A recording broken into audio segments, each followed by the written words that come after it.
ক্ষুদ্র ক্ষুদ্র সেবামূলক প্রচেষ্টাই মানবিক সমাজ গঠনে সহায়তা করে বললেন সাইদ আল নোমান।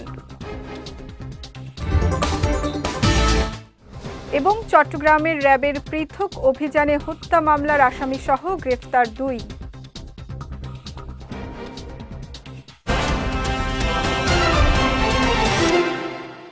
আসসালামু আলাইকুম। চট্টগ্রাম সংবাদে আমন্ত্রণ জানাচ্ছি আমি সঙ্গীতা শাহ। শুনছিলেন শিরোনাম, এবারে বিস্তারিত। গত বছরের ধারাবাহিকতায় এসএসসি পরীক্ষায় সেবামূলক কার্যক্রম অব্যাহত রেখেছেন চট্টগ্রাম 10 আসনের সংসদ সদস্য সাইদ আল নোমান। এসএসসি পরীক্ষার শুরু থেকেই অভিভাবক ও পরীক্ষার্থীদের জন্য মানবিক দৃষ্টান্ত স্থাপন করেছেন তিনি। এরই অংশ হিসেবে আজ সকালে নগরীর বিভিন্ন পরীক্ষা কেন্দ্র ঘুরে ঘুরে অপেক্ষমান অভিভাবকদের মাঝে ব্যক্তিগত উদ্যোগে পানি ও নাস্তা বিতরণ করেন তিনি। নগরীর চট্টগ্রাম সরকারি model school and college, wireless Jhautala colony উচ্চ বিদ্যালয়, পাহাড়তলী রেলওয়ে স্কুল, PH আমিন একাডেমি কেন্দ্রগুলোতে যান সাইদ আল নোমান। তার এমন উদ্যোগ বর্তমানে দেশ জুড়ে ব্যাপক প্রশংসা কুড়াচ্ছে। সচেতন মহল বলছে, সাধারণ মানুষের পাশে দাঁড়ানোর এমন সংস্কৃতি রাজনীতিতে ইতিবাচক দৃষ্টান্ত হয়ে থাকবে। সেই সঙ্গে সাইদ আল নোমান সারা দেশের জন্য হতে পারে একটি অনন্য দৃষ্টান্ত।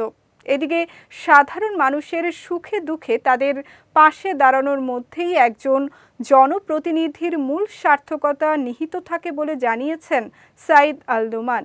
সবার ক্ষুদ্র ক্ষুদ্র সেবামূলক প্রচেষ্টাই একদিন একটি সুন্দর ও মানবিক সমাজ গড়ে তুলতে সাহায্য করবে বলেও প্রত্যাশা করেন তিনি।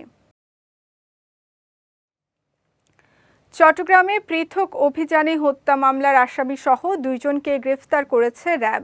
দুপুরে এক সংবাদ বিজ্ঞপ্তিতে তথ্যটি নিশ্চিত করেন র্যাব 7 চট্টগ্রামের সিনিয়র সহকারী পরিচালক ARM মোজাফফর হোসেন। বলেন, গোপন সংবাদের ভিত্তিতে চট্টগ্রামের পাঁচলাইশ থানাধীন রাজবাড়ী রেস্টুরেন্ট থেকে নাশকতা ও হত্যা চেষ্টা মামলার এজাহারভুক্ত পলাতক আসামি মোহাম্মদ মনির হোসেনকে গ্রেফতার করা হয়। অন্যদিকে ফেনী সদর থানাধীন বিরলি বাজার স্কুল রোড এলাকায় অভিযান চালিয়ে ধর্ষণ মামলার আসামি কাজলকে গ্রেফতার করা হয়। চট্টগ্রাম কক্সবাজার মহাসড়কের সাতকানিয়া টাইম ক্যাফের সামনে অভিযান চালিয়ে 19,500 পিস ইয়াবা সহ 4 জন রোহিঙ্গা মাদক কারবারিকে আটক করেছে র্যাব 15। গতকাল কক্সবাজার থেকে চট্টগ্রামগামী হানিফ পরিবহন নামে যাত্রীবাহী বাসে তল্লাশি চালিয়ে তাদের আটক করা হয়। র্যাব 15-র বান্দরবান ক্যাম্পের কমান্ডার স্কোয়াড্রন লিডার মোহাম্মদ মেহেদি আলম জানান, একটি বড় মাদকের চালান বাসযোগে চট্টগ্রাম থেকে দেশের বিভিন্ন স্থানে পাচার হচ্ছে এমন গোপন সংবাদের ভিত্তিতে অভিযান চালিয়ে ঠাকুরদিঘি বাজার সংলগ্ন এবং টাইম ক্যাফের সামনে থেকে 4 জনকে আটক করা হয়। প্রাথমিক জিজ্ঞাসাবাদে তারা পেটের ভেতরে ইয়াবা বহনের কথা স্বীকার করে। পরবর্তীতে তাদের উপজেলা স্বাস্থ্য কমপ্লেক্সে নিয়ে পেটের মধ্যে থাকা ইয়াবার পুঁটলি উদ্ধার করা হয়। কালুরঘাট সেতু বাস্তবায়ন হলে শহরের সকল সুবিধা উপভোগ করবে বোয়ালখালীবাসী। খুব দ্রুত এই সেতুর কাজ শুরু করার জন্য জোর প্রচেষ্টা চলছে বলে জানিয়েছেন চট্টগ্রাম 8 আসনের সংসদ সদস্য আলহাজ মোহাম্মদ এরশাদ উল্লাহ। গতকাল বিকেলে পশ্চিম কধুরখিল কথাকলি কিন্ডারগার্টেন স্কুলের বার্ষিক ক্রীড়া প্রতিযোগিতার পুরস্কার বিতরণী ও অভিভাবক সমাবেশে তিনি এসব কথা বলেন। শিক্ষার্থীরা আগামী দিনের ভবিষ্যৎ উল্লেখ করে তিনি বলেন, বর্তমান সরকার মেয়েদের ডিগ্রি পর্যন্ত বিনামূল্যে পড়ালেখার সুযোগ দিয়েছে। স্কুল পরিচালনা কমিটির সভাপতি ডাক্তার কাজী নূর মোহাম্মদের সভাপতিত্বে সভায় স্বাগত বক্তব্য রাখেন স্কুলের সাধারণ সম্পাদক শফিকুল আলম। এ সময় প্রধান শিক্ষিকা শিখা রানী দাস ও বাংলা টিভির চট্টগ্রাম ব্যুরো প্রধান চৌধুরী লোকমান সহ অন্যান্যরা উপস্থিত ছিলেন। পরে শিক্ষার্থীদের মাঝে পুরস্কার তুলে দেওয়া হয়। রাঙামাটি বিজ্ঞান ও প্রযুক্তি বিশ্ববিদ্যালয়ের ভিসি আতিয়ার রহমানের বিরুদ্ধে নানা অভিযোগ এনে সংবাদ সম্মেলন করেছে রাঙামাটি রাবি প্রবি শাখা ছাত্রদল। সকালে ভিসি কার্যালয়ের সামনে এই সংবাদ সম্মেলন করেন রাবি প্রবির ছাত্রদলের নেতারা। সংবাদ সম্মেলনে লিখিত বক্তব্য রাখেন রাবিপ্রবি ছাত্রদলের সদস্য সচিব জিসান আহমেদ ও নাসির উদ্দিন অর্ণব। সংবাদ সম্মেলনে তারা ভিসির বিরুদ্ধে নানা অনিয়মের অভিযোগ আনেন। এ সময় তারা এই দুর্নীতিবাজ ভিসির অপসারণের দাবিতে 48 ঘণ্টার আলটিমেটাম দেন। অন্যথায় এর সকল দায়ভার বিশ্ববিদ্যালয় কর্তৃপক্ষ ও রাষ্ট্রকেই বহন করতে হবে বলে জানান ছাত্রদলের নেতারা। চট্টগ্রামের বাঁশখালী উপজেলায় বন্যপ্রাণী বিক্রির চেষ্টার অভিযোগে ইয়াসিন হোসেন রুবেল নামের এক যুবককে আটক করেছে পুলিশ। আজ উপজেলার বাণীগ্রাম নিউ মার্কেট এলাকায় অভিযান চালিয়ে ইয়াসিনকে আটক করা হয়।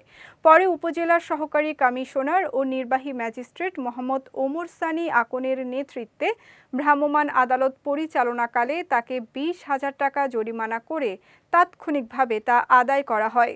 এ সময় তার কাছ থেকে 4টি টিয়া পাখি উদ্ধার করা হয়। পরে উদ্ধার করা 4টি টিয়া পাখিকে ডুলা হাজারা সাফারি পার্কে অবমুক্ত করার উদ্দেশ্যে পাঠানো হয়। আহ্বায়ক কমিটি বাতিলের দাবিতে বান্দরবানে বিক্ষোভ সমাবেশ ও মানববন্ধন কর্মসূচি পালন করেছেন জেলা ছাত্রদলের সর্বস্তরের নেতাকর্মীরা।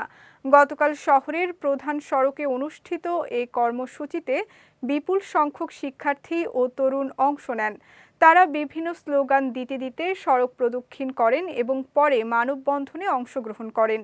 কর্মসূচিতে অংশ নেয়া নেতাকর্মীরা অভিযোগ করেন, দীর্ঘদিন ধরে রাজনীতিতে সক্রিয় ও ত্যাগী নেতাদের উপেক্ষা করে অযোগ্য ও বিতর্কিত ব্যক্তিদের দিয়ে কমিটি গঠন করা হয়েছে, যা সংগঠনের জন্য ক্ষতিকর।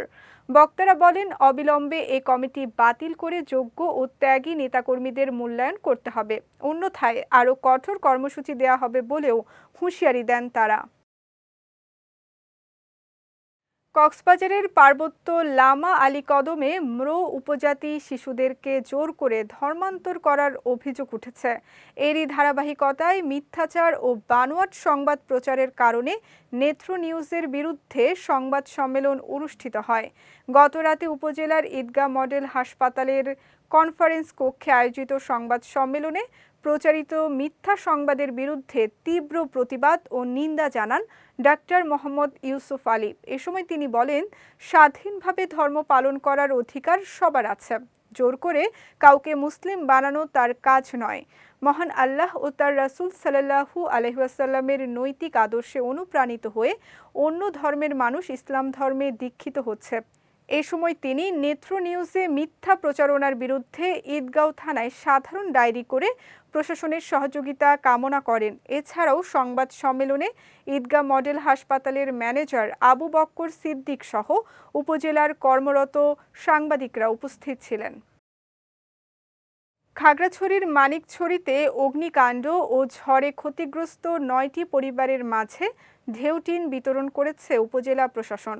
সকালে উপজেলা টাউন হল মাঠে দুর্যোগ ব্যবস্থাপনা ও ত্রাণ মন্ত্রণালয়ের পক্ষ থেকে ক্ষতিগ্রস্ত প্রতি পরিবারকে 2 বান করে ঢেউটিন বিতরণ করেন উপজেলা নির্বাহী কর্মকর্তা তাহমিনা আফরোজ ভূঁইয়া। এ সময় উপস্থিত ছিলেন উপজেলা প্রকল্প বাস্তবায়ন কর্মকর্তা কাজী মাসুদুর রহমান সহ প্রশাসনিক কর্মকর্তারা। এর আগে গত 27 এপ্রিল রাতে তীব্র ঝড় ও বৃষ্টিতে উপজেলার বিভিন্ন এলাকায় ঘরবাড়ি ও ফসল ক্ষতিগ্রস্ত হয়। চট্টগ্রাম সংবাদ শেষ করার আগে শিরোনামগুলো দেখে নিচ্ছি আরও একবার।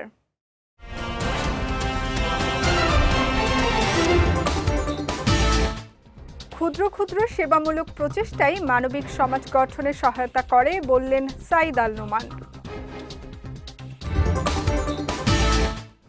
এবং চট্টগ্রামের র্যাবের পৃথক অভিযানে হত্যা মামলার আসামিসহ গ্রেফতার 2।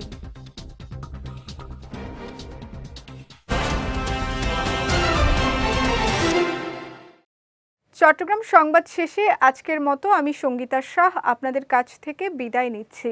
রাত 9টায় আমাদের পরবর্তী বিজয় রাতের সংবাদ দেখার আমন্ত্রণ রইল। এছাড়াও আজকের চট্টগ্রাম সংবাদের ভিডিও দেখতে পারেন আমাদের ইউটিউব এবং ফেসবুক পেজে। আমাদের ইউটিউব হলো youtube.com/bijutv অফিসিয়াল এবং আমাদের ফেসবুক পেজ হলো facebook.com/bijutv limited। এতক্ষণ সঙ্গে থাকার জন্য ধন্যবাদ সবাইকে।